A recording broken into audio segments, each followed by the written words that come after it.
Hi hello नमस्कार. कशा आहात सगळे? मस्त ना. तर चला आज आपण महाराष्ट्र टी आणि सेंट्रल टी साठी अध्ययन उपपत्ती या विषयावरती महत्त्वाचे प्रिव्हियस इयर क्वेश्चन्स पाहणार आहोत. हे क्वेश्चन्स महाराष्ट्र आणि CTET दोन्ही परीक्षेमध्ये अगोदर प्रिव्हियस इयर क्वेश्चन्स विचारलेले आहेत. अगोदरच्या प्रश्नपत्रिकेमधलेच हे प्रश्न घेतलेले आहेत. प्रश्न पहिला बघा. उपपत्ती म्हणजे काय? पर्याय ए निरीक्षणावर आधारित निष्कर्ष, पर्याय बी अंदाज, पर्याय सी कल्पना, पर्याय डी मत. बरोबर उत्तर आहे पर्याय ए निरीक्षणावर आधारित निष्कर्ष. उपपत्ती काढताना सर्वात महत्त्वाचा आधार कोणता? पर्याय ए वैयक्तिक मत, पर्याय बी दिलेली माहिती, पर्याय सी कल्पना, पर्याय डी अफवा. बरोबर उत्तर आहे पर्याय बी दिलेली माहिती. योग्य उपपत्ती काढण्यासाठी आवश्यक घटक कोणता? ए पूर्वग्रह, बी तथ्ये, सी भावना, डी अनुमान. बरोबर उत्तर आहे पर्याय बी तथ्ये. उपपत्ती काढताना कोणती गोष्ट टाळावी? ए दिलेल्या माहितीचा अभ्यास, बी वैयक्तिक कल्पना जोडणे, सी तर्कशुद्ध विचार, डी तथ्यांचा वापर. बरोबर उत्तर आहे पर्याय बी वैयक्तिक कल्पना जोडणे. उपपत्तीचे मुख्य वैशिष्ट्य कोणते? ए तर्कसंगत निष्कर्ष, बी मत व्यक्त करणे, सी वाद घालणे, डी कथा सांगणे. बरोबर उत्तर आहे पर्याय ए तर्कसंगत निष्कर्ष. उपपत्ती कोणत्या प्रकारच्या विचाराशी संबंधित आहे? ए तार्किक विचार, बी भावनिक विचार, सी सर्जनशील विचार, डी कल्पनारम्य विचार. बरोबर उत्तर आहे पर्याय ए तार्किक विचार. उपपत्ती काढताना निष्कर्ष कशावर आधारित असतो? ए पुरावा, बी अफवा, सी भावना, डी इच्छा. बरोबर उत्तर आहे पर्याय ए पुरावा. उपपत्ती डॅश हा डॅश डॅश प्रक्रियेचा भाग आहे. ए तर्कशक्ती, बी पाठांतर, सी लेखन, डी वाचन. बरोबर उत्तर आहे पर्याय ए तर्कशक्ती. योग्य उपपत्तीची निवड करताना काय महत्त्वाचे आहे? ए तथ्यांचा योग्य अर्थ लावणे, बी अंदाज बांधणे, सी कल्पना करणे, डी मत मांडणे.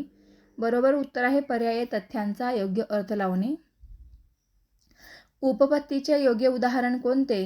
ए दिलेल्या माहितीवरून निष्कर्ष काढणे, बी कथा तयार करणे, सी मत व्यक्त करणे, डी अनुभव सांगणे. बरोबर उत्तर आहे पर्याय ए दिलेल्या माहितीवरून निष्कर्ष काढणे. उपपत्ती सिद्ध करताना प्रथम काय लिहिले जाते? ए निष्कर्ष, बी दिलेले गिव्हन, सी उत्तर, डी आकृती. बरोबर उत्तर आहे पर्याय बी दिलेले. उपपत्ती सिद्ध करण्यासाठी कोणत्या आधाराचा वापर केला जातो? ए प्रमेय व स्वयंसिद्धे, बी अंदाज, सी मत, डी कल्पना. बरोबर उत्तर पर्याय ए प्रमेय व स्वयंसिद्धे.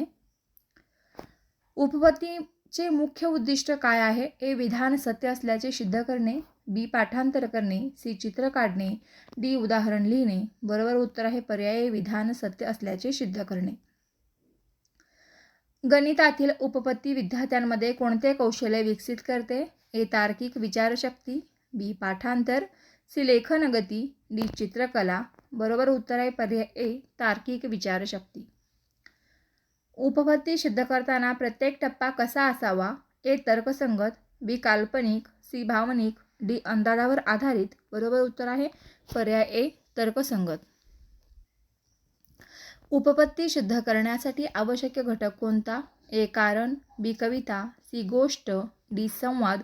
बरोबर उत्तर आहे पर्याय ए कारण. उपपत्ती शिकवताना शिक्षकाने कोणत्या पद्धतीचा वापर करावा? ए प्रश्नोत्तर व चर्चा, बी फक्त व्याख्यान, सी पाठांतर, डी श्रुतलेखन. बरोबर उत्तर आहे पर्याय ए प्रश्नोत्तर व चर्चा. उपपत्तीमुळे विद्यार्थ्यांमध्ये काय विकसित होते? ए विश्लेषण क्षमता, बी हस्ताक्षर, सी गती, डी स्मरणशक्ती.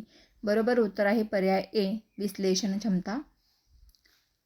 उपपत्ती सिद्ध करण्यासाठी आकृती काढल्यास काय फायदा होतो? ए संकल्पना स्पष्ट होते, बी वेळ वाया जातो, सी उत्तर बदलते, डी गुण कमी मिळतात. बरोबर उत्तर आहे पर्याय ए संकल्पना स्पष्ट होते. उपपत्ती शिकविण्याचा सर्वोत्तम उद्देश कोणता? ए विद्यार्थ्यांची तार्किक विचारशक्ती वाढविणे, बी फक्त परीक्षा पास करणे, सी पाठांतर वाढविणे, डी गृहपाठ पूर्ण करणे. बरोबर उत्तर आहे पर्याय ए विद्यार्थ्यांची तार्किक विचारशक्ती वाढवणे. जर व्हिडिओ आवडला तर व्हिडिओला लाईक करा, चॅनलला सबस्क्राईब करा. असेच व्हिडिओ पाहण्यासाठी बेल आयकन क्लिक करा. So thank you for watching.